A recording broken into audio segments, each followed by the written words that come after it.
Morning students. आज का जो अपना टॉपिक है वह है इंडिपेंडेंट इवेंट्स। पीछे वाले वीडियो में अपन ने डिस्कस किया था मल्टीप्लिकेशन थ्योरम और एडिशन थ्योरम। उसके कुछ न्यूमेरिकल भी अपन ने सॉल्व किए थे। आज अपन इंडिपेंडेंट इवेंट को बहुत डिटेल में डिस्कस करेंगे। इसके भी कुछ न्यूमेरिकल प्रॉब्लम सॉल्व करेंगे ताकि आपको तीनों टॉपिक में कोई भी प्रॉब्लम ना रहे। उसके बाद में एक्सरसाइज को अपन इजीली बना सकते हैं। चलिए स्टार्ट करते हैं। देखिए, if A and B are two events such that the probability of occurrence of one of them is not affected by the occurrence of the other, such event are known as independent events। देखिए, इसका basic सा meaning यही है कि मान लीजिए अपने पास में दो इवेंट है और किसी एक इवेंट के होने ना होने से किसी दूसरे इवेंट पे कोई फर्क नहीं पड़ता, उसी को अपन क्या कहते हैं, इंडिपेंडेंट इवेंट कहते हैं। क्लियर हुआ? मैं आपको एक एग्जांपल के थ्रू एक्सप्लेन करता हूँ कि इंडिपेंडेंट इवेंट है क्या, किस तरह से यूज होता है, किस तरह से इनके फॉर्मूले जनरेट होते हैं। मान लीजिए एक एग्जांपल दे रखा है, a card is drawn from 52 cards. 52 cards में से एक कार्ड निकाला गया। अपने इवेंट ए और बी डिफाइन किया। ए इवेंट है अपने पास में card drawn is club, B event अपने पास में कार्ड ड्रॉन इज एस। अपने पास में दो इवेंट मान लिए अपन ने। ए इवेंट को डिफाइन किया है कि जो कार्ड अपना निकला है वो चीड़ी का पत्ता है। इवेंट बी अपन ने मान लिया जो कार्ड निकला वो अपने पास में क्या है, इक्का है। ठीक है, क्लब को बोलते हैं चीड़ी का पत्ता। इसके बाद में इनकी प्रोबेबिलिटी अपन फाइंड आउट करते हैं। सपोज अपने पास में probability of A find out करना है तो अपने पास में क्लब के पत्ते कितने होते हैं, 13। तो टोटल प्रोबेबिलिटी कितनी हो जाएगी, 13/52 इक्वल टू कितना है अपने पास में, 1/4। इसी तरह से अपन probability of B find out करेंगे। अपने पास में एस कितने होते हैं, 4। तो प्रोबेबिलिटी ऑफ बी कितनी हो जाएगी, 4/52। सोल्व किया, 1/13। क्लियर है इतना? अब दोनों का कॉमन फाइंड आउट करेंगे तो दोनों का कॉमन क्या हो जाएगा, A intersection B. A intersection B मतलब card drawn is ace of club. इसका मतलब जो कॉमन होगा इन दोनों में वो क्या होगा कि इक्का है क्लब का जो दोनों में कॉमन है, इसलिए इसकी प्रोबेबिलिटी कितनी हो जाएगी अपने पास में, probability of A intersection B equal to 1/52, क्योंकि अपने पास में क्लब का एक ही इक्का होता है तो 1/52। क्लियर है इतना? अपन ने जो इवेंट माने थे A B and A intersection B, तीनों के डेटा अपने पास में आ गए हैं। अब अपन कंडीशनल प्रोबेबिलिटी यूज करके कुछ रिजल्ट्स आइडेंटिफाई करेंगे इंडिपेंडेंट इवेंट के लिए। तो अपने पास में फॉर्मूला होता है कंडीशनल प्रोबेबिलिटी का, probability of A when B. मैंने आपको समझा रखा है पीछे वाले वीडियो में, कंडीशनल प्रोबेबिलिटी अच्छे से डिस्कस करी अपन ने। तो फॉर्मूला देखिए, probability of A when B equal to probability of A intersection B upon P B. सारे डेटा अपन को पता है। Probability of A intersection B कितना गिवन है, 1/52। पी बी कितना गिवन है, 1/13। सोल्व किया है, कितना आ गया, 1/4। ये कंडीशनल प्रोबेबिलिटी निकालने का मतलब यही है, probability of A when B. इसका मीनिंग क्या समझाया था मैंने, अपन को ए की प्रोबेबिलिटी फाइंड आउट करनी है जब बी हो चुका है। तो मतलब बी के होने से ए पे कोई फर्क नहीं पड़ा, उसी को क्या कहते हैं अपन, इंडिपेंडेंट इवेंट कहते हैं। भाई अपने पास में पी ए की वैल्यू कितनी दे रखी है, 1/4। पी ए वैन बी कितना आ गया, 1/4। भाई दोनों का रिजल्ट सेम आ रहा है, इसका मतलब बी के होने से ए पे कोई फर्क नहीं पड़ा, उसी को अपन क्या कहते हैं, इंडिपेंडेंट इवेंट कहते हैं। डेफिनेशन क्लियर है एकदम? इसको अपन किस तरह से लिख सकते हैं, it means occurrence of event B has not affected the probability of occurrence of A. मतलब बी के होने से ए पे कोई फर्क नहीं पड़ता है, उसी को अपन क्या कहते हैं, इंडिपेंडेंट इवेंट कहते हैं। अगर इसका अपन रिवर्स प्रोसेस देखें, अगर probability of B when A find out करें, इस बार अपन अकरेंस ऑफ ए देखेंगे, मतलब ए के होने से बी पे कोई फर्क पड़ता है नहीं पड़ता है, चेक करते हैं अपन।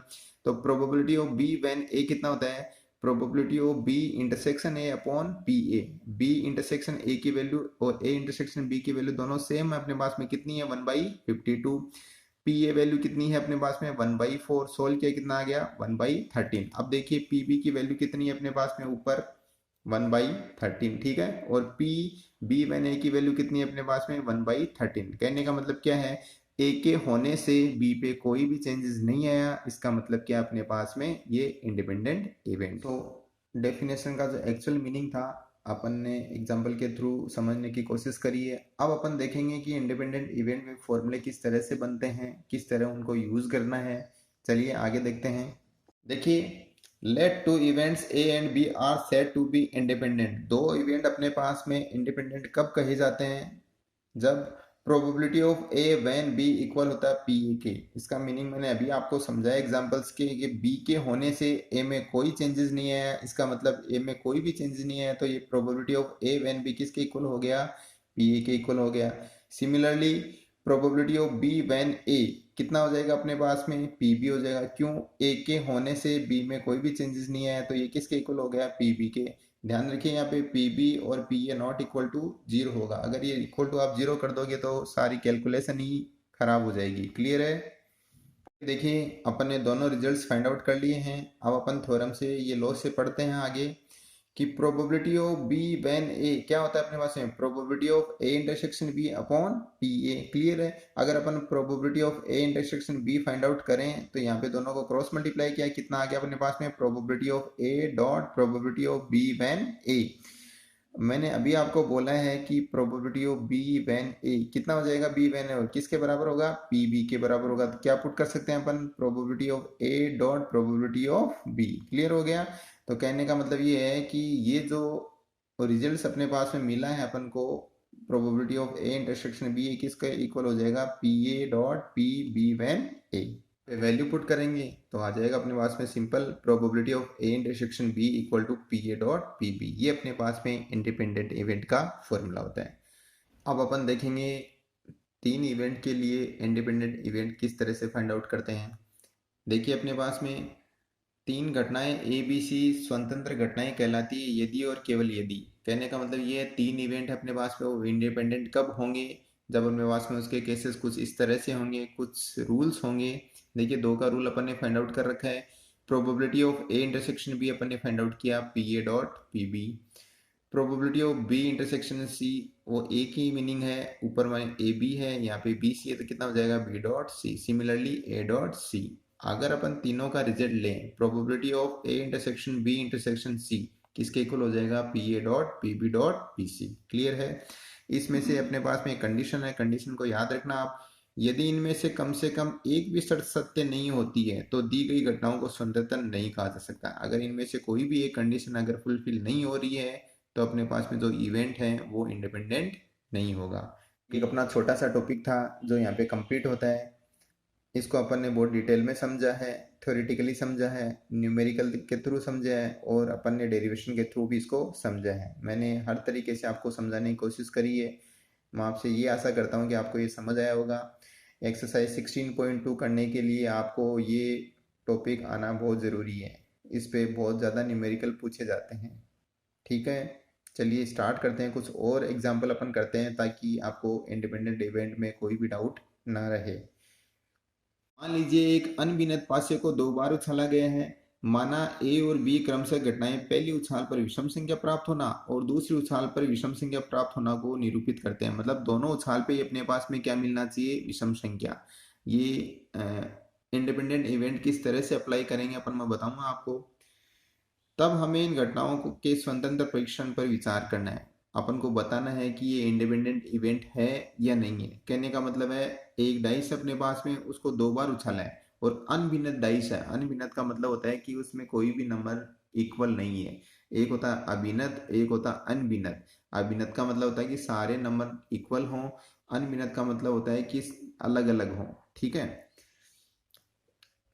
तो अपने पास में दो इवेंट दे रखे हैं ए और बी। फर्स्ट इवेंट ये कहता है कि अपन डाइस को पहली बार उछालें तो नंबर अपने पास में ओड नंबर मिलना चाहिए।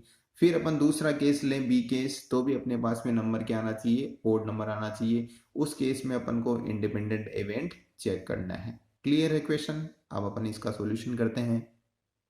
तो यहाँ पे अपन चेक करेंगे कि probability of A intersection B P A dot P B के इक्वल है या नहीं है। ये क्वेश्चन सॉल्व करने के लिए आपको सबसे पहले सैंपल स्पेस का पता होना चाहिए। Sample space total outcome of an event होता है। किसी भी इवेंट का जो टोटल आउटकम होता है उसी को अपन सैंपल स्पेस बोलते हैं। तो एक डाइस को दो बार थ्रो किया है तो अपने पास में टोटल सैंपल स्पेस कितने हो जाएंगे, 36। पता है आपको ये कौन कौन से अरेंजमेंट बनेंगे। मान लीजिए अपने पास में फर्स्ट डाई पे आपको क्या मिला, 1 मिला। उसके साथ में कितने कॉम्बिनेशन पॉसिबल है, 1 2 3 4 5 6। क्लियर है। उसके बाद में फर्स्ट वाली डाई पे अपन को 2 मिला। उस इसके साथ में कौन कौन सी पॉसिबिलिटी है, 1 2 3 4 5 6। इस तरह से फर्स्ट वाली डाइस पे अपन को नंबर 1 2 3 4 मिला और आगे सेकंड आइस पे जो नंबर मिल रहा है वो आपके सामने लिखा हुआ है। क्लियर? तो टोटल अरेंजमेंट जो बने हैं वो कितने बने हैं? 36। पास में जो इवेंट दे रखे हैं उसको समझते हैं। फर्स्ट वाला इवेंट दे रखा है, पहली उछाल पर विषम संख्या तथा दूसरी उछाल पर कोई भी संख्या प्राप्त हो। कहने का मतलब है फर्स्ट वाली चांसेस में आपको ओड नंबर मिलना चाहिए और सेकंड टाइम पे आपको कुछ भी मिल सकता है। तो अपना सैंपल स्पेस देखो, ऐसे कौन सी पॉसिबिलिटी है जिसमें फर्स्ट टाइम थ्रो करने पे अपने पास में ओड नंबर मिल रहा है और आगे कुछ भी हो। देखिए फर्स्ट में ओड नंबर है, 1 1 1, ये सारे ओड नंबर है तो सारे केस आ जाएंगे अपने पास में। तो टोटल केस कितने हो गए अपने फर्स्ट रो में? 6। उसके बाद में फर्स्ट रो पे अपने पास में ओड नंबर किस में मिल रहा है? 3 3 3, ये ओड नंबर है सारे। तो 6 पॉसिबिलिटी ये हो गई और 6 पॉसिबिलिटी ये हो गई। तो टोटल नंबर कितने हो गए अपने पास में? 18। इंडे के लिए टोटल पॉसिबिलिटी अपन को 18 मिली है तो एन ए कितना हो जाएगा? 18। प्रोबेबिलिटी ऑफ ए कितना हो जाएगा? 18/36 इक्वल टू 1/2। इसी तरह से अपन सेकंड इवेंट देखते हैं। सेकंड इवेंट क्या बोला है? दूसरी उछाल पर विषम संख्या तथा पहली उछाल पर कोई भी संख्या प्राप्त हो। इसका मतलब अपन सेकंड टाइम पे थ्रो करें तो अपन को ओड नंबर मिलना चाहिए। फर्स्ट वाले केस में इवन ओड कुछ भी हो सकता है। देखिए अपना सैंपल स्पेस देखिए, सेकंड टाइम पे इस बार आपको क्या मिलना चाहिए? ओड नंबर मिलना चाहिए। देखिए सेकंड केस में सारे ओड नंबर मिल रहे हैं, यहाँ सेकंड केस में ओड नंबर मिल रहे हैं और यहाँ सेकंड केस में ओड नंबर मिल रहे हैं। तो टोटल केसेस इसमें भी कितने हो गए? 18 हो गए। तो पॉसिबिलिटी टोटल कितनी हुई? 18। प्रोबेबिलिटी बी फाइंड आउट कर देंगे अपन। प्रोबेबिलिटी बी इक्वल टू कितना हो गया? 18/36 इक्वल टू 1/2। तो अपने पास में पी ए और पी बी तो इक्वल आ चुका है।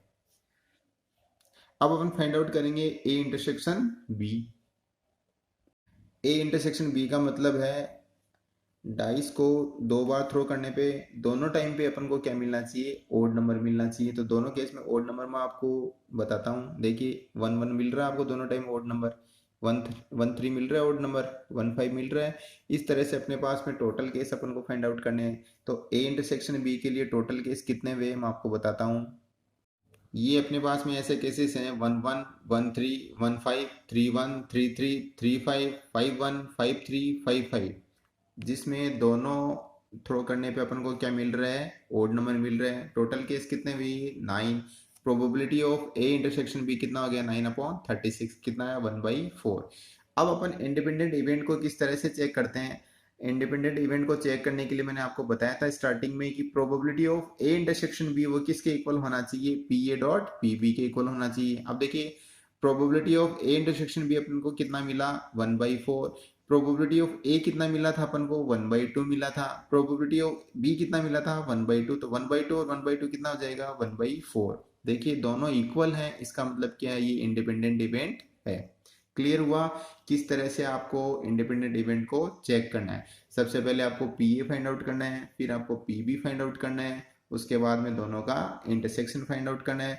अगर ये वैल्यू सेटिस्फाई कर रही है ये तो इवेंट इंडिपेंडेंट है, अदरवाइज डिपेंडेंट है। ओके, एक क्वेश्चन और समझते हैं। मान लीजिए घटनाएं ए तथा बी इस प्रकार हैं कि probability of A equal to 1/2, probability of B equal to 7/12 तथा प्रोबेबिलिटी ऑफ ए नहीं या बी नहीं। या दे रखा है, या का मतलब क्या होता है? यूनियन। ए नहीं मतलब ए बार दे रखा है, बी नहीं मतलब बी बार दे रखा है, इक्वल टू 1/4। तब क्या ए तथा बी स्वतंत्र घटनाएं हैं? आपको ये कंडीशन दे रखी है और इसमें आपको चेक करना है कि ये इंडिपेंडेंट इवेंट है या नहीं है। इस बार चलिए सॉल्व करते हैं। सबसे पहले आप वो वैल्यू राइट डाउन करो जो आपको गिवन हो। Probability of A equal to कितना गिवन है? 1/2। Probability of B equal to कितना गिवन है? 7/12। Probability of A not union B not equal to कितना गिवन है? 1/4। नॉट वैल्यू किसी की भी आपको फाइंड आउट करनी है तो आप उसको 1 में से माइनस कर दें, आपको नॉट वाली वैल्यू मिल जाएगी। किस तरह से मैं आपको समझाऊंगा। आपको एक प्रॉपर्टी भी ध्यान रखनी है, probability of A bar union B bar equal होता है probability of A intersection B के होल बार के। और मैंने आपको बताया था प्रोबेबिलिटी का होल बार किस तरह से फाइंड आउट कर सकते हो। आप 1 में से सेम वाली वैल्यू माइनस कर दोगे तो होल बार मिल जाएगा आपको। क्लियर है? ये आपको क्या गिवन है? Probability of A not union B not equal to कितना गिवन है? 1/4। प्रॉपर्टी से अपन क्या लिख सकते हैं इसको? Probability of A intersection B का होल नॉट किसके इक्वल हो गया? 1/4 के। ये वैल्यू किस तरह से फाइंड आउट कर सकते हैं? 1 में से आप probability of A intersection B निकाल के। तो क्या लिखेंगे, 1 minus probability of A intersection B equal to कितना मिला, 1/4। ए इंटरसेक्शन बी की वैल्यू कितनी मिल जाएगी अपन को, 1 माइनस 1/4 इक्वल टू 3/4। सारी वैल्यूज अपन ने फाइंड आउट कर ली है, P A, P B, P A intersection B. अब देखिए अपन इसको सॉल्व करते हैं फॉर्मूले में रख के। पी ए इक्वल टू दे रखा है 1/2, पी बी दे रखा है 7/12, दोनों को मल्टीप्लाई किया कितना आया 7/24, and P A intersection B कितना मिला 3/4। दोनों वैल्यू इक्वल नहीं है तो अपन क्या बोल सकते हैं कि it is not independent event. तो ये कौन सा इवेंट हो जाएगा, डिपेंडेंट इवेंट। क्लियर हुआ सारा टॉपिक। इस तरह से अपन चेक कर सकते हैं कि कौन सा इवेंट इंडिपेंडेंट है और कौन सा डिपेंडेंट है। अब आगे की कुछ प्रॉब्लम अपन नेक्स्ट वाले वीडियो में डिस्कस करेंगे। आई होप आपको ये वीडियो समझ आया होगा। Thank you.